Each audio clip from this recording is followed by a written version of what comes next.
오늘 봉독한 말씀을 가지고 우리가 선포하는 사람들이라는 주제로 말씀을 함께 나누려고 합니다. 혹시 여러분은 낯선 곳에서 길을 잃었던 경험이 있으실까요? 요즘은 다들 핸드폰이 있으시니까 길 잃어버려도 그렇게 당황하지 않을 것 같습니다. 그러나 예전에는 그렇지 않았지요. 제가 초등학생 때인 것 같은데요. 주일날 예배를 마치고 친구들 몇 명하고 약수터에 놀러 갔어요. 근데 그 중에 한 명이 자기가 길을 안다고 큰 약수터에 오늘은 가보자고 했습니다. 지금 보니까 아마 금천체육공원하고 호암산인 것 같아요. 그때는 체육공원 뒤를 작은 약수터라고 불렀고 호암산 쪽에 약수터가 또 있어서 거기를 큰 약수터라고 했어요. 친구가 길을 안다고 자신 있게 가니까 저는 그냥 따라갔는데 가다가 길을 잃어버렸습니다. 아무리 가도 약수터도 안 나오고 지나가는 사람도 없는 거예요. 제가 그때 얼마나 간절히 기도를 했는지 몰라요. 네, 한참을 헤매다가 그냥 무작정 아래로 내려가자. 어떻게든지 산을 내려가자. 그래서 그렇게 방향을 잡고 내려와서 도로를 만났는데 너무 옛날이라 어디로 나왔는지도 잘 모르겠고요. 도로를 따라서 정말 한참을 걸은 것 같습니다. 교회까지 왔어요. 근데 재미있는 건 교회에 와 보니까 아무 일도 없는 거죠. 저희가 산에 간 걸 아무도 모르기 때문에 또 실제로 그렇게 오랜 시간이 지난 것도 아니었고요. 저희 어머니가 밥도 안 먹고 어디서 놀다 오냐고 그렇게 아마 얘기하셨던 것 같고요. 산에 갔다 길 잃어버렸다 그러면 혼날까 봐 얘기도 못했습니다. 근데 오랜 세월이 지났지만 그때 산에서 길을 잃어버렸다 싶었을 때 얼마나 막막하고 또 무서웠는지 그 기분은 지금도 생생하게 기억이 납니다.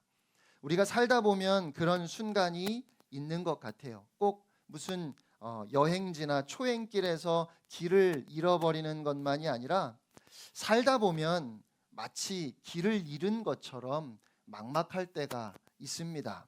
어디로 가야 할지 또 나는 지금 어디에 있는지 모르겠다 싶은 순간, 도움을 청할 만한 또 나를 도와줄 만한 사람도 없다 싶을 때가 있습니다.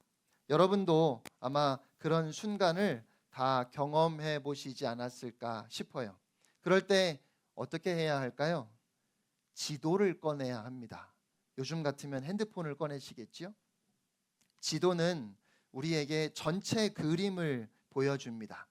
그 지도 안에 내가 지금 어디 있는지를 알려주고 어디로 가면 목적지에 도착할 수 있는지를 가르쳐 주지요. 지금 사도 베드로가 성령님의 감동하심으로 로마 제국의 변두리에 흩어져 있는 교회들을 위해서 하는 일이 바로 그것입니다. 그런데 그들에게 단지 로마 제국의 지도를 꺼내서 보여주는 것이 아니라 이 세상이 창조되기 이전부터 인류 역사의 마지막까지 아주 광대한 지도를 펼쳐 보여주면서 세상의 관점이 아니라 하나님의 관점에서 구약의 계시로부터 장차 이루어질 일들까지 이 땅에서만이 아니라 하늘에서 일어나는 일들까지 알려주면서 그 가운데 교회는 누구이며 지금 어디에 서 있는 것인지 어디로 가야 하는지를 알려주고 있어요. 오늘 본문 말씀도 그런 맥락에서 보아야 합니다. 여러분, 오늘 우리의 심각한 문제 중에 하나는 이렇게 전체를 보지 못하고 너무 좁은 시야를 가지고 바라보는 겁니다. 교회가 보는 것이 교회 자신밖에 없는 것 같아요. 하나님도 구약의 계시는 물론 성경 말씀도 하나님의 관점은 물론 이 세상도 제대로 보지 못하는 것 같습니다.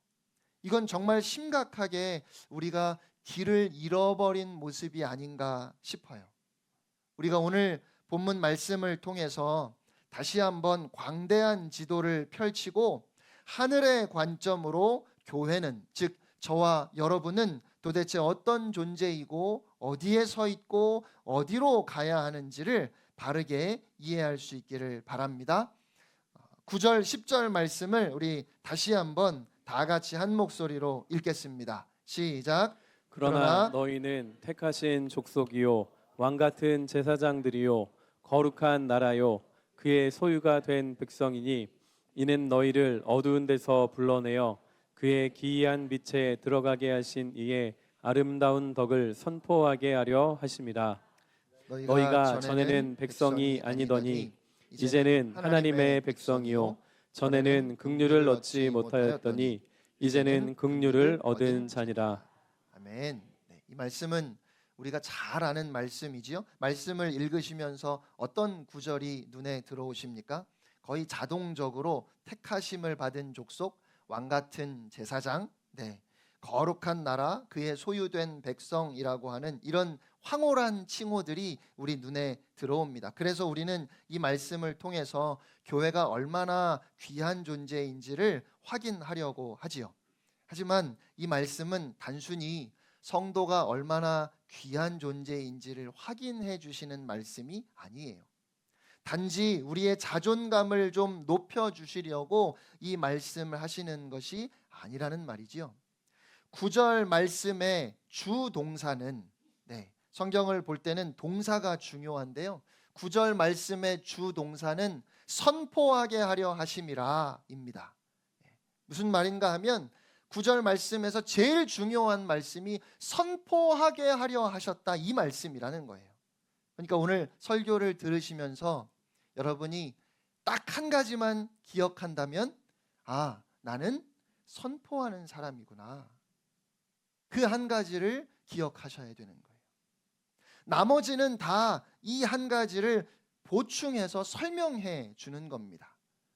우리가 우리 눈에 더 선명하게 들어오는 그 네 가지도 무엇을 어떻게 선포해야 하는지를 보충 설명해 주는 것이고 10절 말씀도 그렇게 우리가 선포할 수 있는 이유는 내가 잘나서가 아니라 하나님께서 나를 긍휼히 여기셨기 때문이다라고 그렇게 보충해서 설명해 주시는 말씀이에요. 그러니까 우리가 절대로 잊지 말아야 하는 것은 우리는 선포하는 사람들이라는 사실이지요. 그러면 무엇을 선포해야 할까요? 바로 하나님의 덕과 긍휼입니다.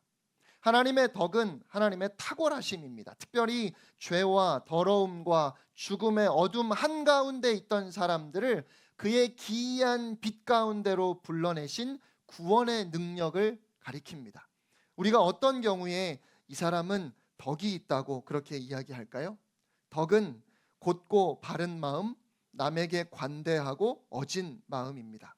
그러니까 쉽게 말하면 이만하면 이제 화를 내고 돌아설 만도 한데 그렇지 않은 경우에 그만하면 이제 그런 인간은 다시는 용서하지도 받아들이지도 말아야 마땅한데 그래도 불쌍히 여겨서 또 받아주고 또 기회를 주는 사람, 그런 사람을 가리켜서 우리가 덕이 있다고 말합니다.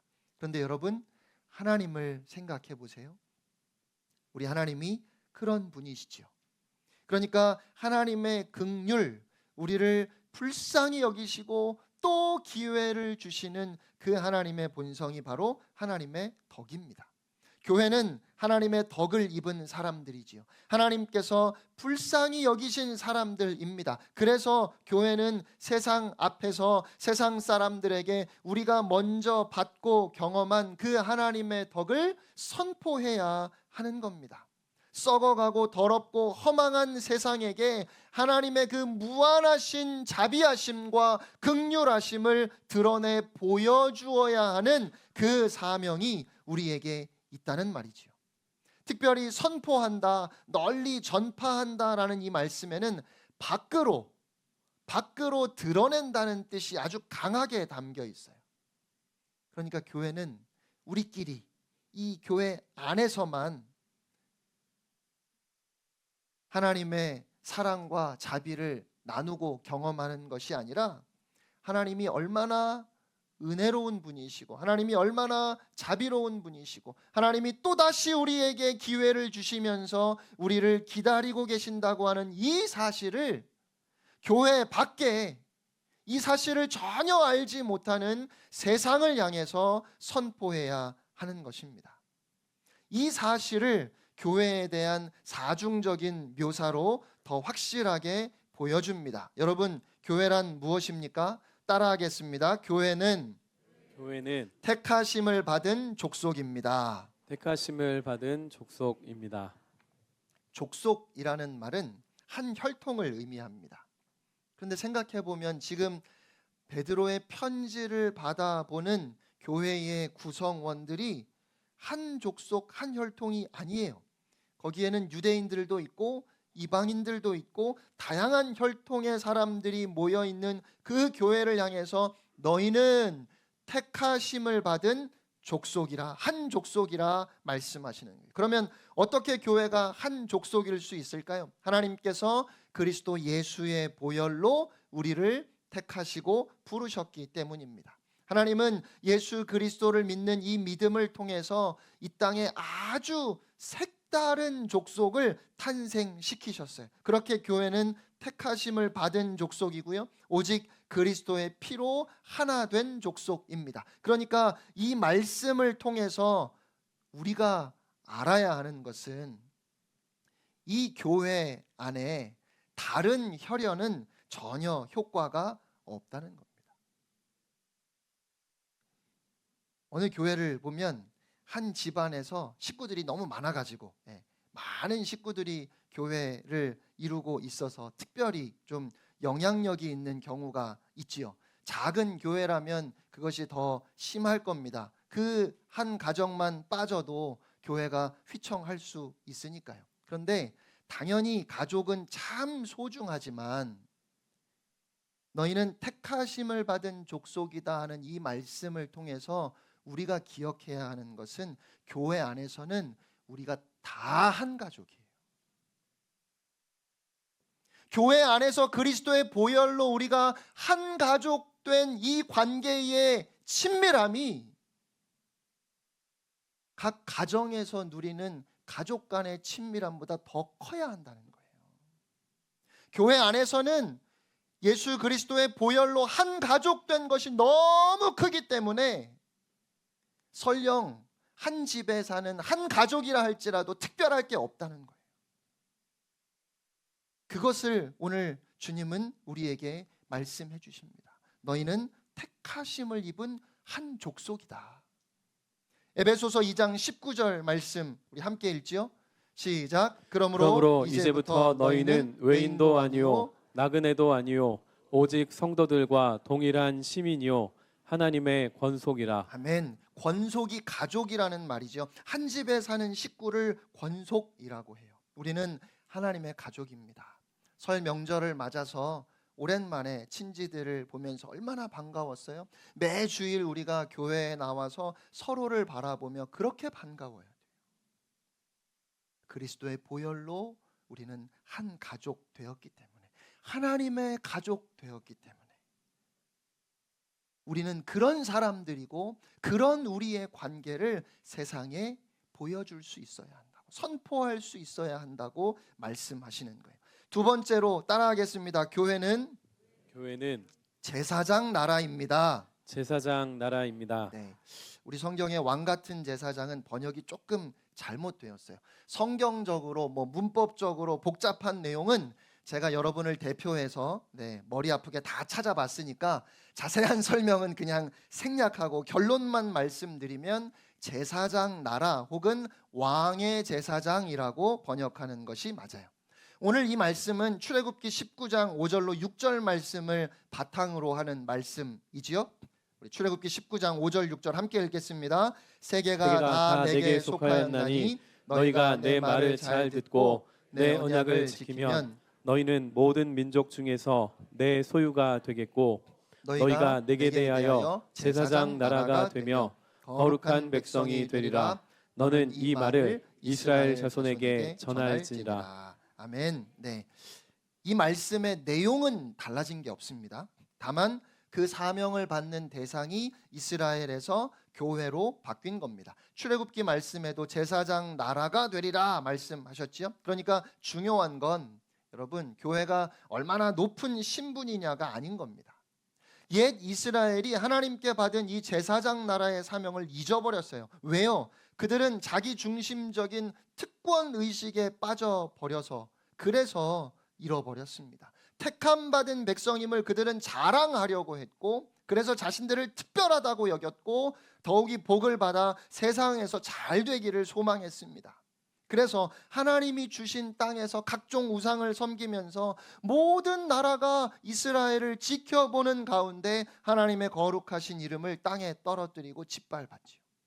그래서 하나님은 이제 그 사명을 교회에 다시 맡기시는 거예요. 그러니까 절대로 우리는 왕 같은 사람들이라고 우쭐할 것이 아닌 겁니다.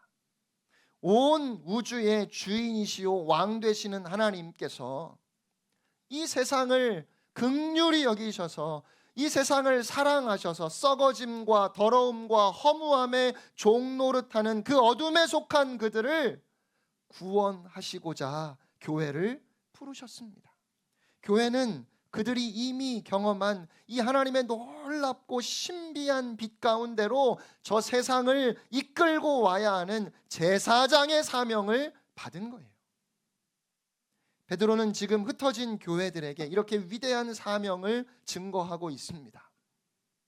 그들은 로마 제국 변두리에서 소외되고 위축된 사람들이었어요. 평소에는 세상 사람들의 눈총을 받고 있었고, 그들이 살고 있는 지역에 혹시 자연재해나 안 좋은 사고가 터지면 쉽사리 희생양으로 지목받을 수 있는 그런 위치에 있었습니다. 그런데 지금 베드로는 그들에게 로마 제국을 향해 하나님을 위한 제사장의 사명을 수행할 것을 요청하는 겁니다.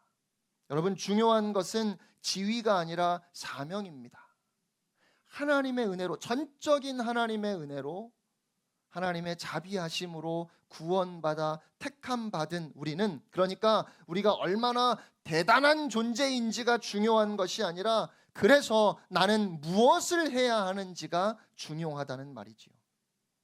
하나님은 여전히 이 세상을 버리지 않으셨어요. 하나님을 거역하고 떠난 나라들을 불러내시려고 우리를 택하신 겁니다. 그래서 교회는 왕을 위한 제사장입니다. 온 세상을 회복하실 그 하나님의 꿈을 품고 온 세상에 흩어져서 그들을 하나님께로 인도해야 하는 제사장 나라인 겁니다. 그리고 따라하겠습니다. 교회는 거룩한 민족입니다. 거룩한 민족입니다. 역시 우리 성경에 거룩한 나라라고 번역을 했는데 거룩한 민족이 더 적절합니다. 다양한 민족 출신들로 구성된 다민족적인 교회를 향해서 하나님은 그들이 하나님께서 구별하시고 거룩하게 하신 새로운 민족이라고 선포하시는 거예요. 민족은 같은 피를 나누었을 뿐만 아니라 같은 문화, 같은 언어, 같은 관습을 공유하는 공동체지요. 그러니까 교회는 다양한 민족에서 모인 다양한 사람들이 하나의 거룩한 민족을 이루는 것이기 때문에 저 세상에서 보여지는 민족적인 차별과 같은 악행이 교회 안에는 있을 수 없는 거예요. 이제는 우리나라도 외국인들이 참 많이 살고 있는데 외국인 노동자들 가운데 피부색이 다르다고, 언어가 다르다고, 관습이 다르다는 이유로 말 못할 차별을 혹은 불법적인 대우를 받는 경우들이 있어요. 그런데 교회는 거룩한 민족으로서 그런 일을 방관할 수 없습니다. 여러분, 이건 하나님께서 이스라엘 백성들에게 처음부터 말씀하셨던 거예요. 너희가 가나안 땅에 들어가서 살 때 너희 가운데 거주하는 외국인들, 너희가 살고 있는 그 지역을 지나가는 나그네들을 너희와 똑같이 대우해야 한다. 한국 사람들은 단일 민족이라고 해서 특별히 민족적인 배타성이 좀 강해요. 미국에 많은 한국인 이민자들이 합법적으로 살아갈 수 있는 그 신분의 문제를 해결하지 못해서 어려움을 겪으며 살고 있는데요. 전에 누가 그러더라고요. 전 세계에서 가장 비자 받기 어려운 나라, 가장 신분 해결이 어려운 나라가 바로 대한민국이랍니다. 그러니까 우리가 미국을 욕할 게 아니라는 거죠. 사실 미국은 이민자들에게 관대한 나라예요. 그러니까 그렇게 이민자들이 많겠지요. 한국 교회든 아프리카의 교회든 교회는 거룩한 민족입니다. 하나님께서 구별하신 전혀 새로운 민족이라는 말이죠. 그래서 우리는 거룩한 민족으로서 하나님 나라의 문화, 하나님 나라의 언어, 하나님 나라의 그 삶의 관습을 이 땅에서 함께 이루어 가야 하는 겁니다. 그렇게 우리가 하나님의 구별된 백성임을 세상에 보여주어야 한다는 말이죠. 그것이 우리가 선포자로서 이 땅에 존재해야 할 사명입니다. 절대로 다른 민족을 무시하거나 적대시해서는 안 됩니다. 마지막으로 따라하겠습니다. 교회는 그의 소유된 백성입니다. 그의 소유된 백성입니다.